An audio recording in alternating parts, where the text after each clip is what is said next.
Hello, everybody. Welcome to Programmers Week. Today we want to talk with Emiliano about a program that we create in our community. First, who are we? For those who do know us, my name is Romualdo Lanzon, but you can call me Rom. I'm a software architect and community lead in the enterprise.NET community at Cognizant Softvision. I'm like 2 years old in Cognizant, and this is my third Programmers Week. So it's a great experience, and I encourage all the members to do this. And now, today I'm working in the Game of Pod platform, so very proud of that. On Monday, we will have a demo. Emi? Hello, everyone. My name is Emiliano Gonzalez. I'm also a software architect here at Cognizant Softvision. I've been working here for 2 years already. I work for a pod right now for one of our most important clients, which is UI. So our community manager, Muchas was the one who suggested us to speak about this subject matter expert, SME, kind of program and how we tackle the acquisition of new skills and new Softvisioners for the company. So, Ram? Okay. So, well, one of the ideas is by the end of the talk, we will answer questions, and any question that you want to say, please let us know. Totally thank you for the team, okay? And this is an effort for many, many members of the community. So we can talk about that, but Nicolás Granata, Guillermo Murano, Emma Flores, Nelson, all those guys are part of this project, okay? Well, first I want to introduce a kind of context about the company and about where are our community. So where are we in the company, okay? So our company is a community of experts, and we have guilds, we have pods, and we can create new programs, and we are in the enterprise software of this huge map of talent and different cross functionalities, okay? To make the description of the approach of the company, we transform while performing. That's transforming while performing is like the motto, the way to do things that we have. And we have three elements. One is the studio, the other is the transformational leader, and the other is the pod, okay? Behind all those things are the guilds. Okay, the guilds is the concept of the medieval guilds, okay, that association of craftsmanship that pass the lesson learned to the next generation, and they increase the knowledge about that, and they create a small organization. So that's the idea. That idea was mentioned in a great book that is The Pragmatic Programmer, that last year, or there is like the 20th anniversary of that book. And they continue mention this. They don't mention about guilds. They mention about medieval craftsmanship, but it's the same concept. And all these together create the concept of transform while perform. And the pod is what we will focus, okay? So our talk is about how the pod is fed by the community experts and the guild talent to produce the software and the software product engineering. Our pods will be small in our SME program. Okay, we have pod of 5 people, but real life pods are bigger with more people, cross-functional from Ukraine, Argentina, India, Mexico, Romania. Okay, I have in my pods, I work with people from Romania and Ukraine and talk with people from the United States, okay? Now that we have the context around how we will implement this program, let me share with you the agenda. We divide the context of our talk, of our program in 3 parts. The first is why this program. The second is how this program works. And the third, the results. What about our experience and what are the next steps of this program?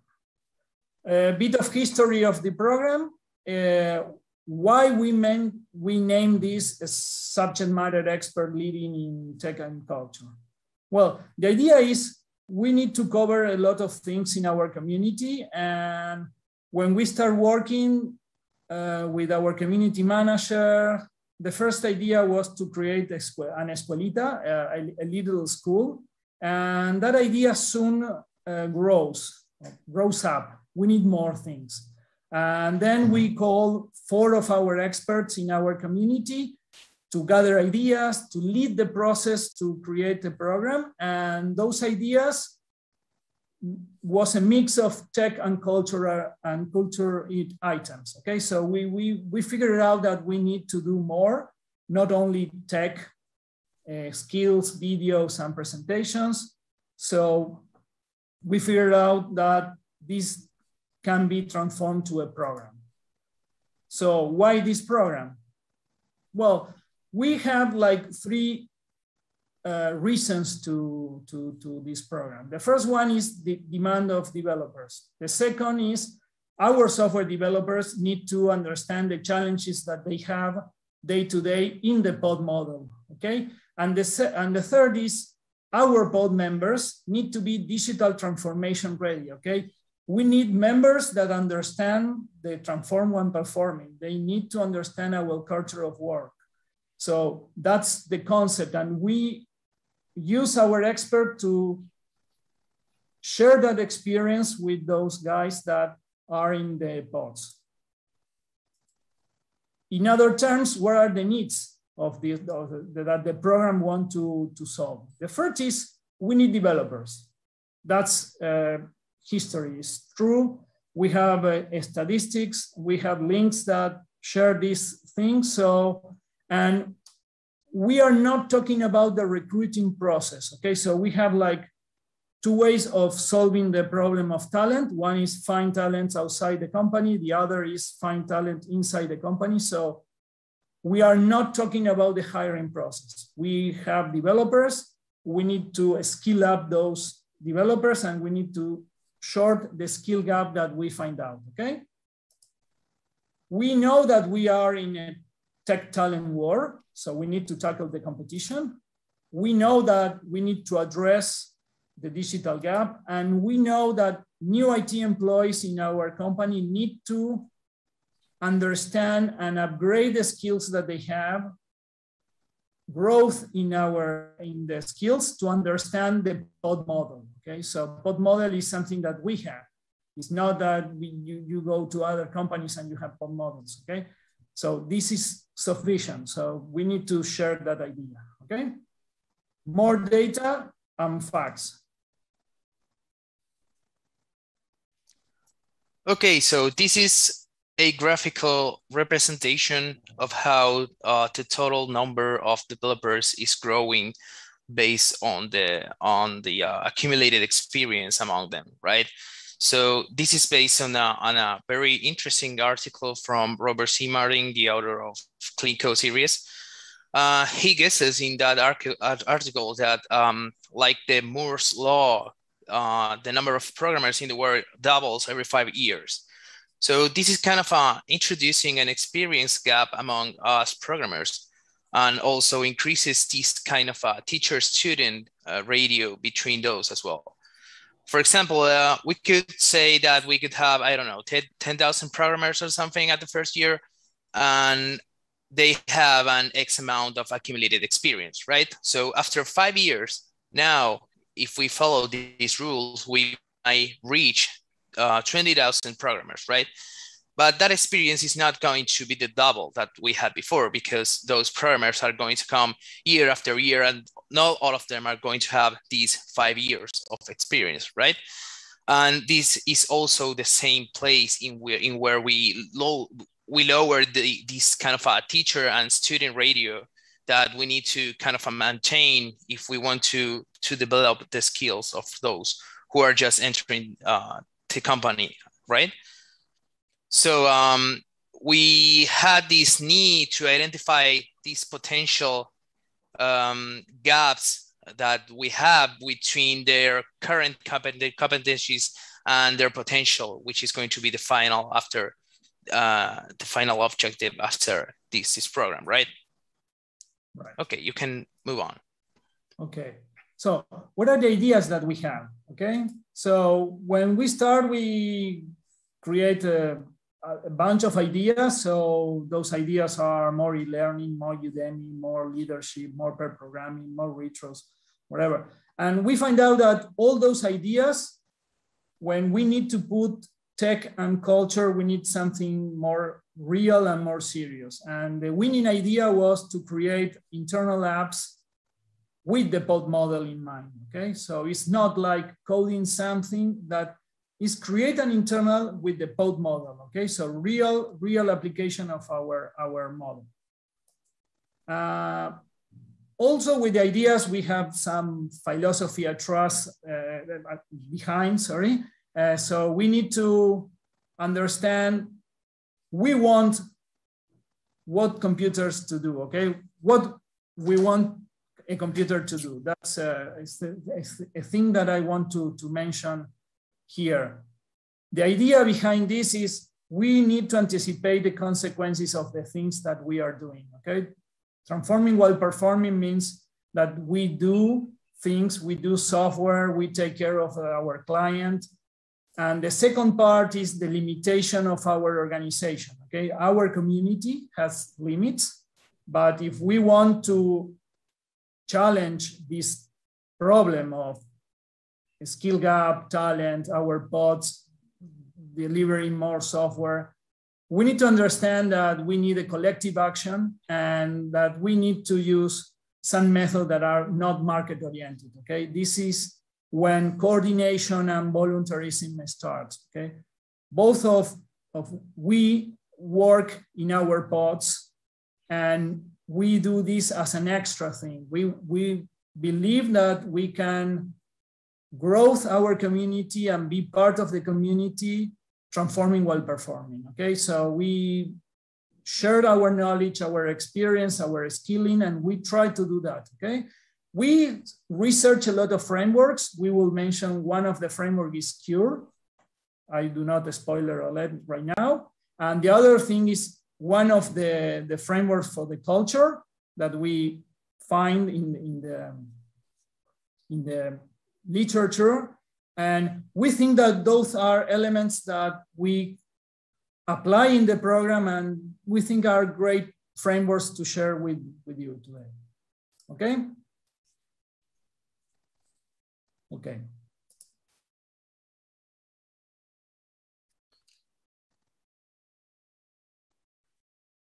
Okay, so basically we needed something to start on, right? And initially, all of those who took care of this program was kind of the experts on our communities, right? So that is why the name. So the main idea here is to, okay, I want a safe environment in which I can try, to, you know, to fill the gaps in the knowledge of all of my team members, because all of those team members are going to be enrolled for one of our customers' accounts. And we need to tackle that in a safe environment in which we are supposed even to fail during our first chapters, let's say, right? So the idea of this is just, you know, to create, but this is a real environment, but it's a safe environment. So all of this is going to be basically something like this. Rom, can you move on, please? Okay, great. So we do have a proposal. We do have a real backlog, which is coming from our human resources people. As I said, this is a real backlog. We are going to tackle this as a real application. We are going to have real product owners. We are going to have the real communication means that we need. We are going to have credentials. We are going to have all the tools that we need, like, I don't know, Microsoft Teams or Slack or whatever. We are also going to have real repositories, IDEs, etc. We are going to get also project management tools. We are going to have Trello. We are going to have boards. We are going to have Azure DevOps as well. The idea with all of this is just to imitate the multi-client kind of environment. So we all get into the same level when working on those environments and the tools.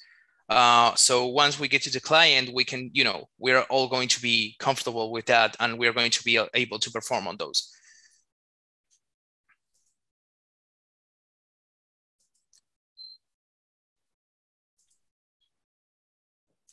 So after, this is kind of the consequence of what happened after running the program. We identify a couple of key instances, or yeah, I think that instances might be the correct word to say so. Basically, we are going to just call them sprints.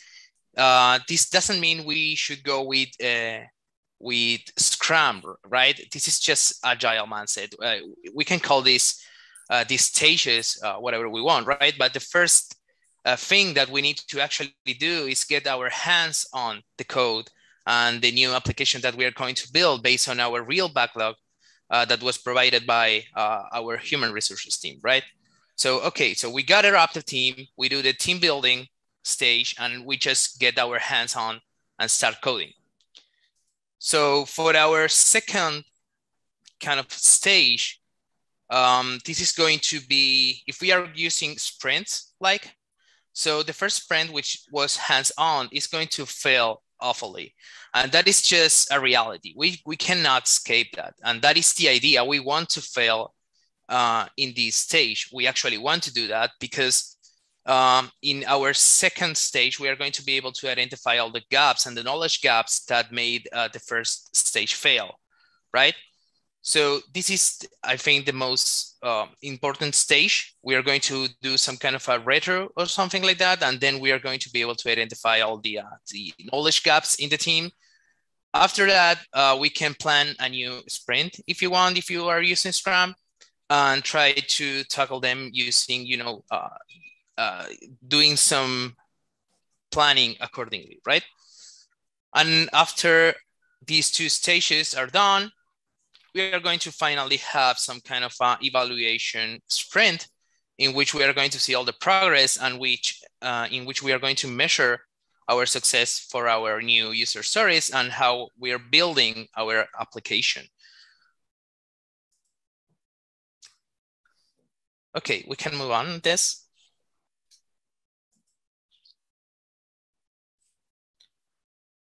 And this is not an internship. I think that Rom was mentioning something about it.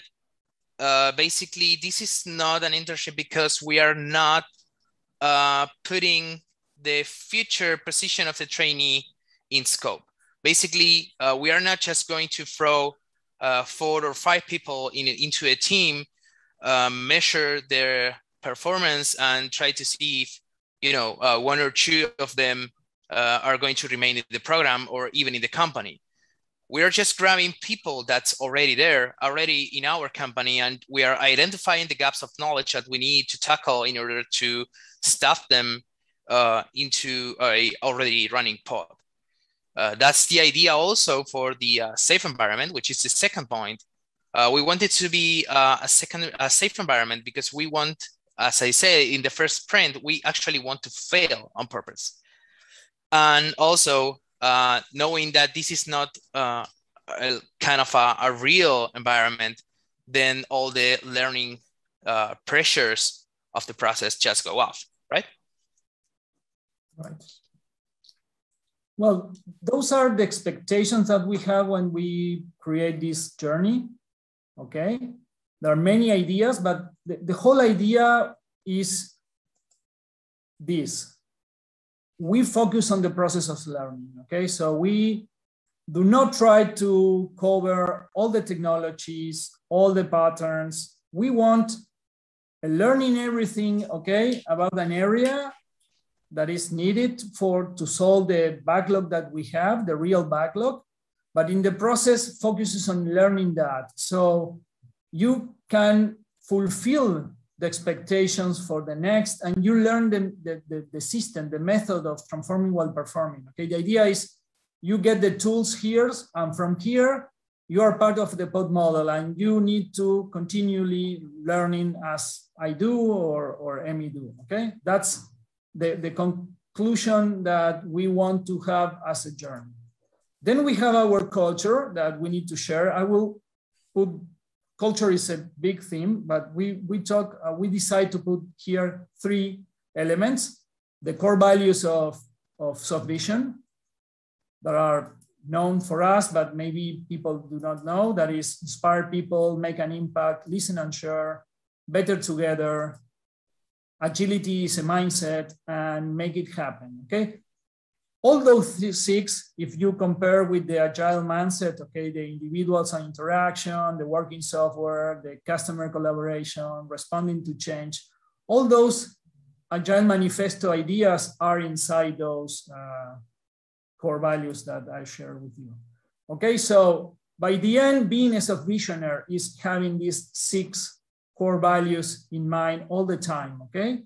So that's the idea. That's why we are doing this thing. So it's hands-on. We are not in the theoretical world. This is practical. We need to fail fast, recover from that, learn a lot, and do better the next time, and do better all the time, okay? The other is this framework. Of course, this is like 3 kinds of organizational culture. We position Softvision in the generative one, the performance-oriented, the high cooperation-oriented, risk are shared, failure leads to inquire, and novelty will be implemented. Any idea is, okay? All the other models, let's say that your failure leads to justice, so we want who is the guilty one, or, okay? So the idea of our generative culture is, how do we accomplish our goal? That's the idea, the answer that we want to know, who is responsible, or what is the procedure, what is something. We need to create and evolve. That's the organizational point of view. Everything is related to good performance by doing what we're supposed to do, okay? There are other ideas like the pathological one that we hate. So it's part of the framework. We have the link there and the mention. So that's the idea. The third part of our culture is measuring. We have data-driven pods, okay? So every pod has KPIs. Game of Pod is one of the tools to measure these things. So we measure velocity, we measure quality, we measure product impact, and we measure autonomy, okay? All those things is part of our cultural shift, okay? We need to focus on understanding that the problems that we are trying to solve and how we solve that with the pod model.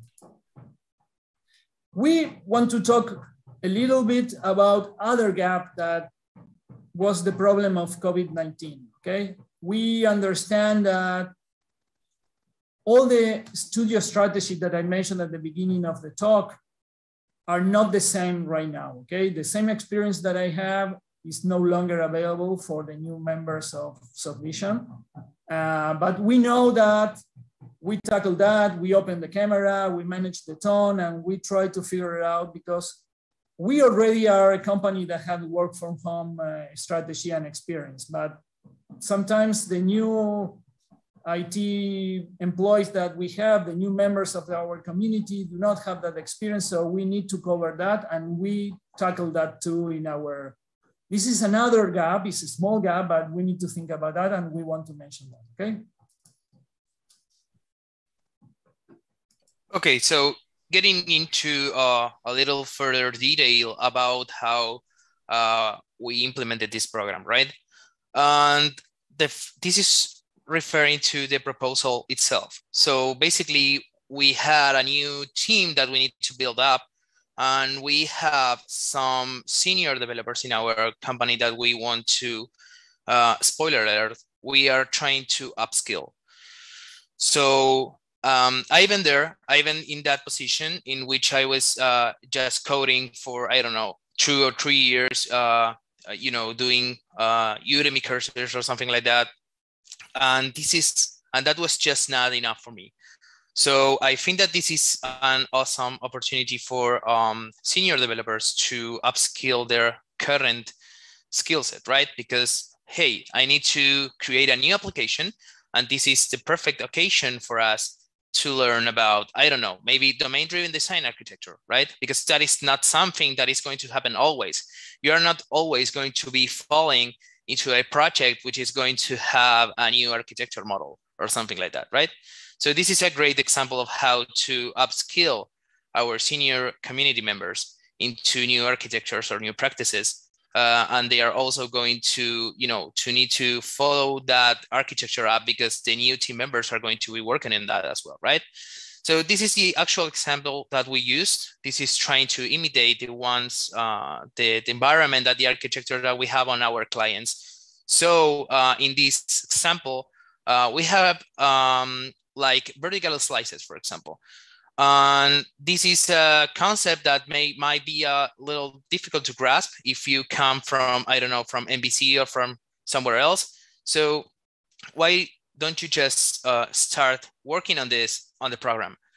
Once you get to the client, you are going to understand why you have all these features folders and all these vertical, and everyone is talking about these vertical slices all over the place, right? So this is basically the idea of this diagram that we have right here. So we can move on to the next slide. Basically, this is a graphical representation as well of how we think that we might need, the new developer's profile for our project, right? We do know that in our project, we have a certain stack that we need to tackle in order to create and to work on our features, right? So basically, this is going to be known even once the program just starts, because this is basically the job description that we are looking for from within the client. So we already know this.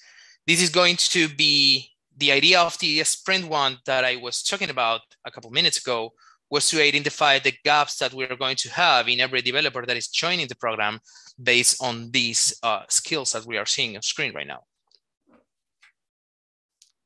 We can move on to the next one. Okay.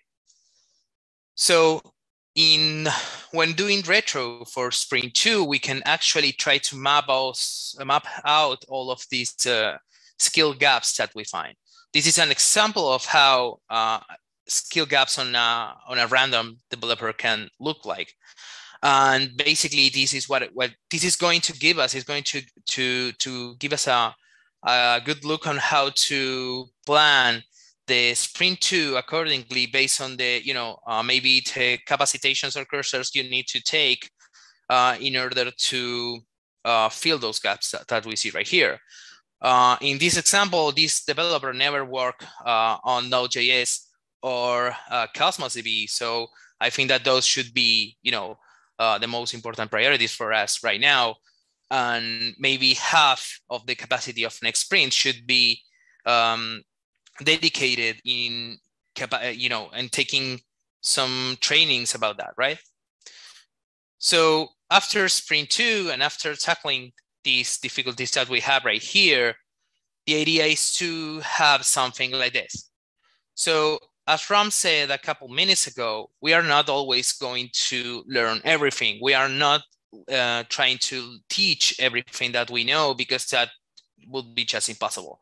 We cannot grab a random person that has been working on MVC framework for 4 or 5 years and pretend that person to learn the Angular framework in 3 sprints. Just that not make sense, right?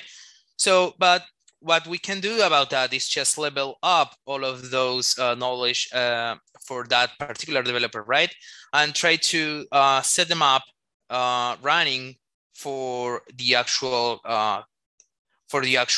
thing when we go to the client and start working on the Angular. So this is also a graphical representation of what we want to achieve after one of our new developers get into the program, and how we should, try to level up all of those skills that he's missing. So once he gets to the client and starts working, he's not going to be overwhelmed by the, by the user stories or the work items that he's going to have. So after all of these 3 sprints that we have, I needed some kind of a measurement to understand which points we need to work on but this is not regarding technologies or stacks or frameworks or programming languages. This is just related to how a developer behaves himself inside the pod, inside the team, and with a client, right? So I just thought of using this Apgar scoring system, which is a system that doctors and nurses use to assess newborns after they are born to know if they are going to need some kind of therapy or they need to go to the neonatology area. So the idea of the Apgar is very simple and actually helped me a lot trying to identify which are the points, the soft skills above all of them, in which all the team members needed to focus in order to be ready for working for the clients. So in our next slide, we have an example, and this is just a subjective kind of a criteria. This is not written on stone, right? But this is what I've used in order to evaluate all the work that the guys were doing. Basically, this is just one Apgar for the management skills, right?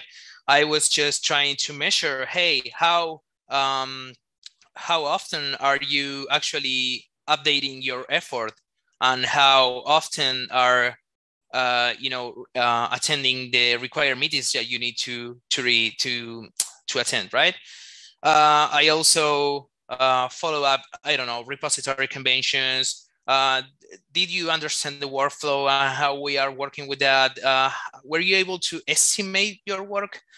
Did you say that this is going to take 5 days and it actually took, I don't know, 15? That is some places in which I need to identify if a developer is just not good enough or just needs some help working on those items before going actually into the client work. The other that I made, this Apgar that we are seeing right here, is just a technical kind of skills Apgar. And the first one is the acceptance criteria. And I wanted to talk about a little bit about this because basically we measure quality and we measure client satisfaction based on if we actually met the acceptance criteria by the end of the sprint. Okay, so I also had the experience to work with guys who never had to do unit testing before, and this is kind of something that we also had to tackle because our clients have some standards for that and for coverage and stuff. So that is something that we can also say, tackle in safety inside the boundaries of the project. Observations, this is what I'm talking about. I don't want a PR to go back and forward like 15 times. We do code review. I would like that to be more, maybe a little better than it actually is, but we are actually doing code reviews. And we do find some stuff that we need to fix in some cases. And the reality is that that takes a lot of time for us, both for the developer and for the one that is actually reviewing the PR. So, and also I'm just trying to evaluate the design of the code that the new subvisioner is writing. I need to understand if they understand the dry principles, the solid principles. And after all, this is just a subjective matter. I like people to pursue certifications. I think that those are really important in a programmer's career. It's not necessary. And again, this is just a subjective point. I just wanted to point that out. And lastly, I made a new Apgar for soft skills, which are, I want to see that this new subvisioner, this new team member is actually doing some collaboration between the team. This is one of my most important issues. Our teams just, tackle on things all together, and a lot of pair programming is being done over there. So, and also I identify some new subvisioners that may have some issues with language. Believe me that understanding another language is just, it's really a hard task. And also it's going to get harder if you need to understand technical aspects of whatever you need to do, right? I like people to, to get himself into some kind of personal development. And I also pretend them that they adapt to the team and they understand that they are part of that team, and they can, the team is going to rely on them, and he or she is going to rely on the team as well. That is an important part of adaptation. And lastly, I want all of them to be in a satisfaction kind of position, right? I don't want people who is kind of just sad or depressed when they are working on our teams. That is not going to work well for any of us. So this is all the criteria that I evaluated for all the new Softvisioners when they got into the team. And these actually helped me a lot in the one-on-ones with them. So I can just tell them, hey, I think that your language is not coming through. I think that you need to improve that a little bit because you're going to run into some situations or something like that. And so, yeah, that's it pretty much about it. This is the criteria that I've used. Again, it's not written in stone, but it's a pretty cool idea that we can use to start on if we want to, to write this down into numbers or Excel sheets or something.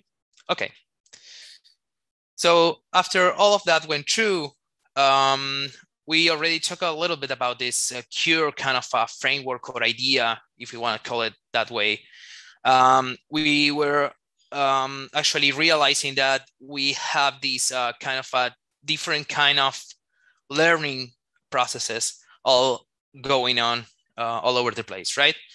So this CURE framework is separated into these 4 categories that we're going to see right now.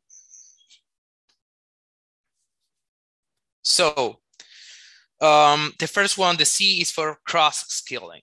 And this is one of the one of the ideas that I enjoy the most of the program and from the CURE framework, because this program gives you the correct environment for you to jump from whatever you are right now writing code. You might be a front-end engineer, you might be a back-end engineer, and this gives you the ability to jump from that stack or from that part from the software to another part of it. Or maybe you can just go to, I don't know, to a DevOps role, try to, run some pipelines or something. So this is a place for you to do so if you are already in Cognizant Softvision, right? The next one is upskilling, which is also, this actually applies for both of them, for the new entries and for current Cognizant Softvision engineers, because this is where you're going to, boost up a little bit your skills. In this case, if you are like a senior engineer, you have been coding a lot for a couple of years now, and now you want to design a new whole application using a new architecture or something. Well, this is your place. We are going to get you all the, the tools and the environments we need in order for you to, get some training in whatever you need, like, I don't know, domain-driven design on your architecture, clean architecture, whatever. And then you can go and, okay, give us your proposal. And this is actually the environment we have for you to do so. And this is going to be a real application you need to work on with a real team. You're also going to be carrying new developers, which some of them might be junior engineers or semi-senior engineers. So you also need to boost up your leading kind of skills for that. So upskilling applies for both of them, for new entrances and for the current Cognizant Softvision engineers. Then we have reskilling. And this we already talked about a little bit about this, but you can be also, this also applies for both roles, for Cognizant Softvision engineers and for new entrances. Basically, we can be, I don't know, maybe desktop developers or MVC developers, and we need to jump and re-skill all that knowledge that we already have and try to, grasp a new technology like Blazor or React. React, in my case, for example, I was an MVC developer and I had to start working on React again. So after, doing a training or so, but this is a completely different scenario. I'm actually going to start working on React. And, the learning curve that you have, jumping from MVC from React is going to be softer if you come from MVC or some other framework, rather than if you just, are a new developer, you have only a couple of years of experience, right? So reskilling is also one of these learning criteria that you can tackle on this program. And lastly, we have extra skilling, which is this idea that people that has expertise on something are the ones supposed to, to guide others in this process of learning. So basically, this is also the place to do that, because you are going to get your hands on, you're going to be working in an actual project, you're going to be learning new stuff, you're going to be applying new frameworks and new programming languages. And after that, maybe the next year, you are the one who is going to, to be guiding others in this program as well. This program with ROM, we thought that might be kind of in this kind of infinite loop, because we are going to always have new frameworks and new technologies that we need to tackle. And those knowledge gaps that we were talking about a couple minutes ago are always going to be there. So this kind of expert skilling applies from now on and into the future, right? Great. Well, let's talk about... Let me mute myself. Yes. Sorry.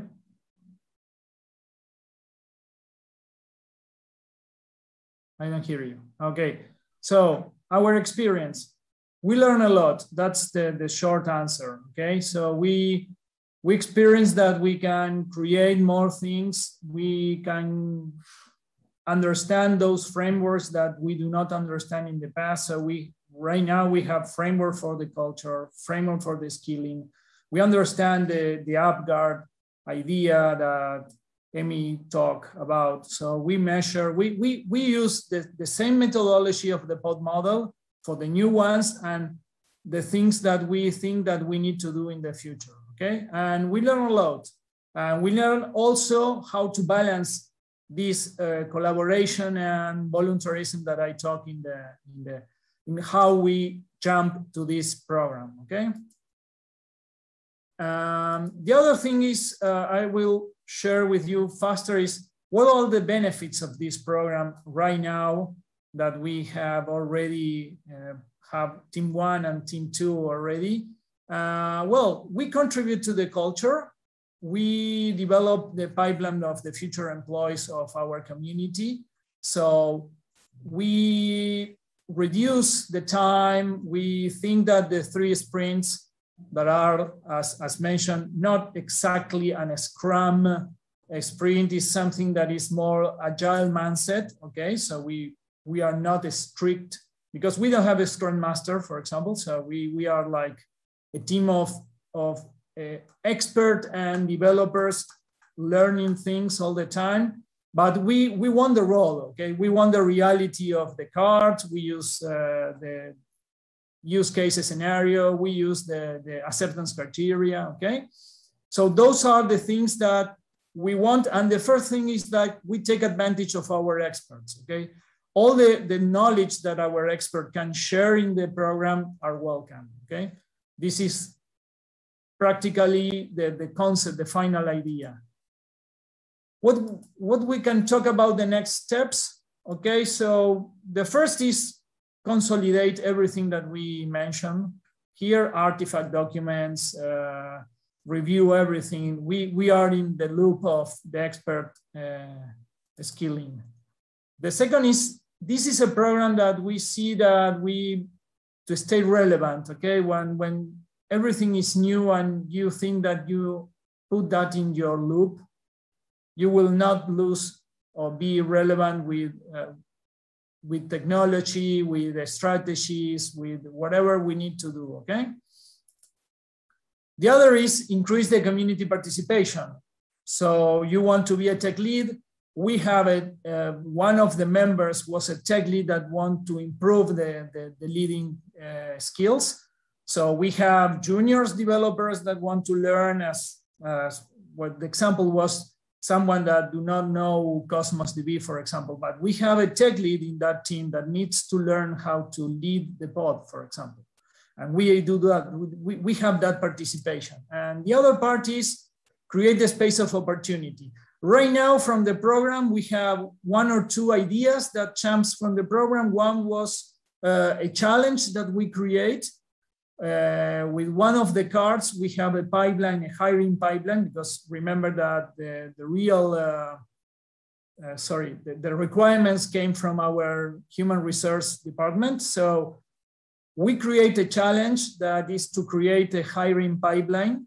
And we have the experience with Andres, with the Twitch session programming, and we have a lot of people interested in doing that challenge. That's one of the examples of creation of opportunities from our program, okay? I don't know, Amy, if you want to share something here. I don't think so. I think that this is the timing we might wait for some question, maybe. Yes, yes. Well, we put the links so you can read about the talent world, about the pragmatic programmer, the cure, the clean code. Everything is in the so you can send us an email and we can answer that. Okay. If there is no questions. I think there was a question on one of the Monday talk, I think. Yes. It was something about how much time it's going to take for you guys to build up a team or to staff someone into one of our clients, right? And our conclusion from this program would be that it's going to take at least 3 sprints. We need the hands-on sprint, we need the knowledge gap filling sprint, and we need the evaluation sprint. Those 3 sprints are going to be required, at least from our perspective for this. So I think that should be, I think, a good answer for you guys to grasp how much time it could take to get into this program. I don't know if we have some questions. No, we don't have any questions. Okay. But very good feedback. Excellent talk. Thank you so much. A lot of thumbs up and claps. Okay, great. Well, we hope that the talk create a more professional and engagement tech team culture in everybody. Feel free to contact us for information. And I want to take this last opportunity to thank the team for this great talk in Programmers Week. Thank you, Amy, for the journey here, and thank you for being here. Okay, muchas gracias. That's my... Thank you, guys. Love to hear from you. See ya.